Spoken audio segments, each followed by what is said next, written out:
गोदावरी चाहिँ यत्रो यत्रो भएको छ होइन। बाङ्गो र टेढो हुन्छ हो। फेरि रुट मुनिबाट यहाँ रुटबाट आउँछ नि त बटट गोदावरीको, त्यो पनि आउँदैन हो। राम्रै भएको छैन हो। कुनै कुनै अथवा छ हो। योहरू चाहिँ डल्लो फुल्छ कि, डल्लो डल्लो फुल्छ, वाइट कलरमा छ, राम्रो फुल्छ हो। अनि यिनीहरू हेर्नु नि कुनै कुनै राम्रै छ, कतिवटा राम्रै भएको छैन।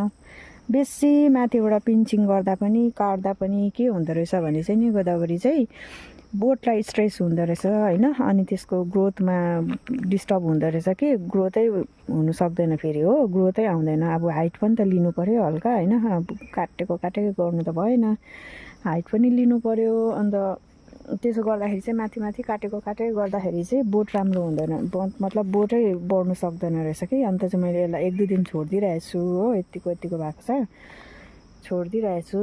अनि राम्रो अब यसको लेभल मजाले मिलेर आउनु पऱ्यो नि त, एउटै लाइनमा होइन, एउटै टाइममा फुल्नु पऱ्यो नि त। एक पट त अरू नफुले पनि एउटा पटको त मजाले एकै टाइममा फुल्नु पऱ्यो नि त।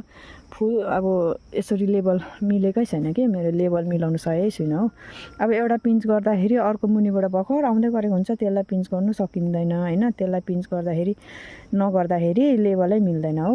अन्त हेर्नु नि अब यो हेर्नु यति लामो भएको छ हो। अब यसलाई पिन्च गर्नुपर्ने हो। अब यसलाई पिन्च गर्दाखेरि यो र यो अस्ति पिन्च गरिसकेको छु मैले, भर्खर आउँदैछ होइन, भर्खर आउँदैछ, यो छोटो छ। अन्त यसलाई पिन्च गर्नु सकिँदैन। अब यो र यो पिन्च गर्दा अब भोलि पर्सि फुल्ने टाइमै मिल्दैन यसको क्या त। त्यसले गर्दाखेरि चाहिँ के गर्नु हो। अनि अब यत्तिकै छोडिदिन्छु, अलिकति यो लामो भएपछि त्यहाँदेखि चाहिँ सबैलाई पिन्च गरिदिन्छु भनेर छोडिदिइरहेको छु। त्यस्तै भएको छ हेर्नु नि, यत्रो भइगयो हो, लामो।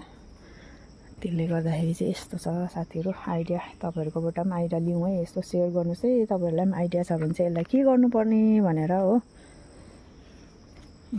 यस्तो भएको छ नि हौ, रिस उठ्दो भएको छ नि।